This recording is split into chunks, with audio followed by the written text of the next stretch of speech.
español El Mundo confirmó que su corresponsal en Colombia, Salud Hernández, ha sido secuestrada presuntamente por el Ejército de Liberación Nacional, ELN, después de que el sábado pasado se perdió su pista en la convulsionada región de Catatumbo, fronteriza con Venezuela. La también columnista del diario colombiano El Tiempo fue vista por última vez el sábado en el casco urbano de La Tarra, municipio que forma parte de Catatumbo, donde operan guerrillas y otros grupos ilegales como el ELN y el Frente Libardo Mora Toro, un reducto del Ejército Popular de Liberación, EPL, al que el gobierno considera una banda dedicada al narcotráfico. Hernández había viajado la semana pasada a esta zona para realizar un reportaje sobre los cultivos de coca y no se sabe de su paradero desde el sábado, cuando se le vio en compañía de una monja en un restaurante del pueblo. Periodista que vive en Colombia desde hace varios años, es conocida por sus posturas radicales contra los grupos guerrilleros y sus críticas al proceso de paz del gobierno con las FARC. El presidente Juan Manuel Santos ordenó a las fuerzas militares y a la policía darle prioridad a su búsqueda.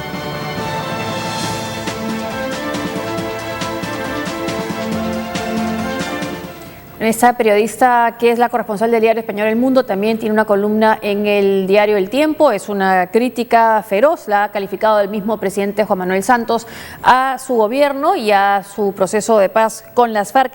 Ella ha entrado a esta zona, ¿no?, donde coinciden, según estaba leyendo, las FARC, el ELN, el EPLN, paramilitares y clanes mafiosos. Y además está cerca de Venezuela. Claro, es que esa zona fronteriza es territorio selvático y hay contrabando en ambas direcciones, ¿no? Por un lado hay colombianos que se refugian en Venezuela, los que fueron expulsados de Venezuela en buena proporción hace un tiempo, huyendo de la violencia o buscando oportunidades en el pasado, ahora ya no tanto por esa razón. Pero además hay tráfico de alimentos desde Colombia hacia Venezuela, porque en Venezuela escasean, o al menos no se consiguen a los precios oficiales y se consiguen en el mercado negro a precios muy altos. Luego entonces tiene sentido pasar alimentos y medicinas desde Colombia hacia Venezuela, pero a su vez en Venezuela se subsidia la gasolina, que es una de las más baratas del mundo, si no la más barata, y entonces hay contrabando de gasolina desde Venezuela hacia Colombia. Entonces, por un lado hay actividad de contrabando, pero también de crimen organizado, por ejemplo narcotráfico en esa frontera. A su vez están los remanentes de los grupos paramilitares y están los principales grupos de guerrilleros o terroristas de izquierda. Luego entonces la pregunta es ¿quién la secuestró y con qué fin? Creo poco probable que haya sido las FARC o el ELN, las FARC porque además estaría violando su acuerdo con el gobierno. Una de las condiciones para iniciar negociaciones es que dejaran de secuestrar personas. El ELN está a punto de iniciar negociaciones con el gobierno y esa también era una condición. Si fueran integrantes de esas organizaciones, probablemente no sea con consentimiento explícito del mando.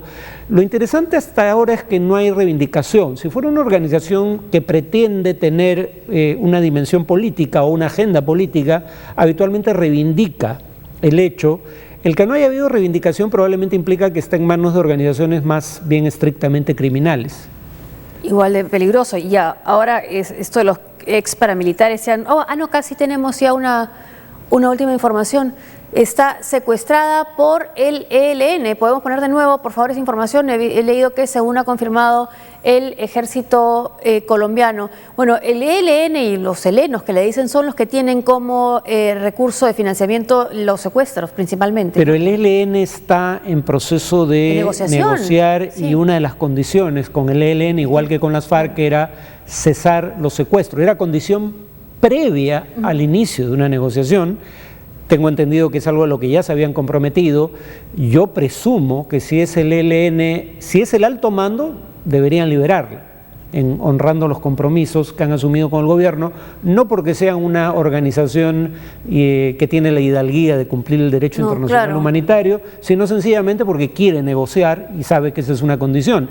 La otra posibilidad es que sean grupos disidentes dentro del ELN o grupos subalternos que hayan actuado sin consentimiento del alto mando. Ahí la pregunta es si ese fuera el caso, el alto mando tiene el control necesario sobre sus huestes como para obligarlos a liberarla.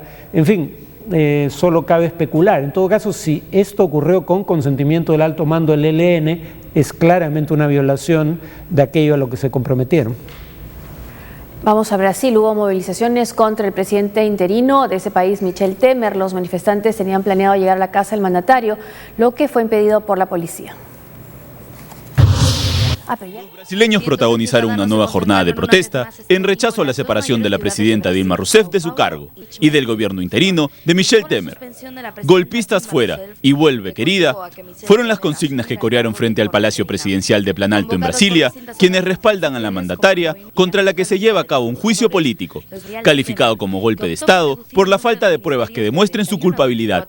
Los manifestantes exigen sean respetados los votos de 54 millones de brasileños que la llevaron al poder en 2014.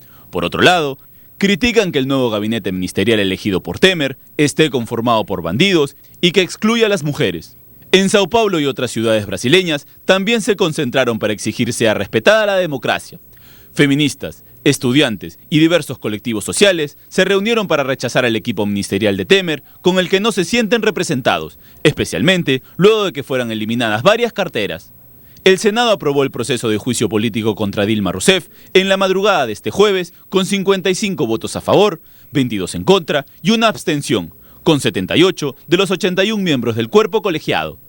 En este periodo, las autoridades brasileñas se encargarán de encontrar las pruebas que no fueron presentadas ni en la Cámara Baja ni en el Senado y que pese a ello fue aprobado el juicio político, un hecho que es considerado por analistas como un golpe de Estado.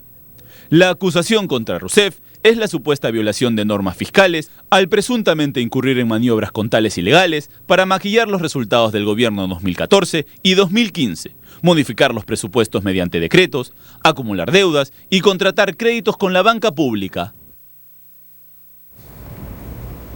Bueno, como hemos visto en la nota y el titular, el gobierno de Temer sufre su primer traspié. El ministro de Planificación abandona su puesto en medio de un escándalo político. El diario Folha de Sao Paulo publicó un audio en el que se le ve a la hora ministro de Planeamiento, un puesto bastante importante, además dentro del gabinete, negociando para tratar de evitar que siguieran las investigaciones de esta mega investigación, mega causa como es Lava Jato, que es el centro, el origen de todo lo que de parte de la crisis en Brasil. Bueno, momentos después, horas después, este ministro ha pedido licencia, ha renunciado y quien lo está reemplazando también está siendo investigado por otro escándalo, lo que nos da una idea de las dimensiones de lo que está sucediendo en Brasil en la lucha contra la corrupción. Bueno, es que nuevamente, Dilma Rousseff permitió que la corrupción campeara a su alrededor y si no se enteró fue sumamente incompetente.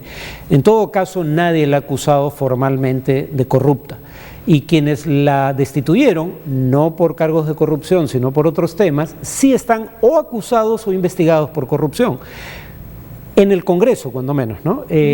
Ahora, lo que ya era un escándalo de por sí es que dado que la caída del gobierno de Rousseff, porque yo creo que ya no va a regresar al mando, al menos no por el proceso constitucional habitual, ¿no? Porque el juicio político va a continuar y se le va a destituir simplemente porque hay la consigna política para hacerlo. Pero digamos, en un contexto en el cual un escándalo de corrupción de esta magnitud se produce, poner de ministro a alguien que está investigado por ese escándalo de corrupción ya era un indicio de cuál era la verdadera vocación de este gobierno en materia de corrupción. Claro, y decían, lo que pasa es que está investigado, no condenado. Pero está investigado por el Tribunal Supremo Federal, o sea, y casi todas las investigaciones del Tribunal Supremo Federal han terminado en acusaciones formales. Entonces, no lo pongas en el ministerio. Y ahora queda claro que el propósito de estar en un ministerio para él no era el bien de Brasil. El del bien de Brasil, sino evitarse el juicio. Claro, Temer tuvo que, digamos, recurrir a gente como Jucá porque primero él también está investigado por más de un caso y fue ya multado por un tema de, digamos, gastos extraordinarios en financiamiento de campañas, pero además este ministro era de su partido y necesita aliados en el Congreso para sostener a su gobierno y para completar el juicio político en contra de Rousseff. Pero nuevamente, esto es un Congreso donde entre 50 y 60% de los congresistas están investigados o acusados, sobre todo por casos de corrupción, pero en general por cargos penales o por casos penales. Bueno, no ha comenzado con buen pie, el origen es cuestionable, pero además sus primeros pasos también han sido muy criticados. Incluso hoy día en la mañana tenía que ir el presidente interino a la Cámara de Senadores en el Brasil, iba a presentarse con el hasta entonces ministro Yucá, y lo que hizo fue él entrar primero y aún así no pudo evitar que le gritaran golpista y evitar que le tomaran la foto con el ministro que después tuvo que renunciar, dada la situación complicada. Bueno, lo único bueno que tiene de su lado Temer es que las manifestaciones del PT y grupos afines han sido muy ralas. Sí. Lo que debería empezar a temer son manifestaciones como las que hubo contra Rousseff por cuestiones del día a día, ¿no? El costo de la vida, servicios públicos. Ahora, si el PT tuviera un poco más de visión, se daría cuenta que el intento de restablecer en el gobierno a Rousseff probablemente esté perdido, y su consigna no debería ser que Rousseff regrese, porque tampoco es popular. Quizás no lo quieran ni ellos mismos. Claro, lo que deberían pedir, y eso sí tendría algún eco entre la población, son elecciones generales. Claro. Ahora, es que Dilma Rousseff sigue con su defensa diciendo que ha sido un golpe parlamentario, lo llama ahora, y que la nueva política de Itamaraty defiende que es sumisa a las grandes potencias y que planean acuerdos comerciales lesivos al orden, lesivos al Brasil, al interés nacional. Bueno, el tema es que probablemente sea un gobierno que busque acuerdos comerciales con, digamos, mayor ahínco que el saliente, y lo mismo ocurre en la Argentina, pero habría que recordar que la razón fundamental por la que la negociación con la Unión Europea para un acuerdo de asociación que incluiría liberalización comercial no se concreta, en este momento se debe más a países como Francia que a los países del Mercosur. Luego entonces, en realidad es secundario si el gobierno quiere o no firmar un tratado de libre comercio, en tanto quiera que el tema de los subsidios agropecuarios sea tema de acuerdo, pues la probabilidad de un acuerdo es muy baja. Y además, a nivel internacional, incluso en los llamados países bolivarianos, parece que las cosas no han pasado a mayores. No solo El Salvador ha retirado a su embajador y ha dicho que no reconoce a este gobierno. Ahora, el tema, sin embargo, es, a ver, ¿por qué yo, por ejemplo, no lo llamo un golpe? El mecanismo está en la Constitución. El Tribunal Supremo Federal, que honestamente difícilmente uno lo puede acusar de partidario de Temer, ha investigado a gente de todas las fuerzas políticas por igual, y la mayoría de sus actuales miembros fueron nombrados bajo gobiernos del PT. El Tribunal Supremo Federal ha permitido que este proceso continúe, no lo ha objetado. El tema, sin embargo, es que claramente el objetivo es un objetivo político que trasciende a la razón formal que se esgrimió. Claro, que ha encontrado un encauce de alguna manera en ese artículo de la Constitución. Claro, y uno asume que un juicio político se da cuando el presidente delinque o cuando abusa de sus atribuciones constitucionales, y la presunción de muchos es que sencillamente ella está siendo enjuiciada no por esas razones, sino sencillamente porque es impopular y porque ha hecho un mal gobierno. El presidente Barack Obama anunció el levantamiento del embargo en la venta de armas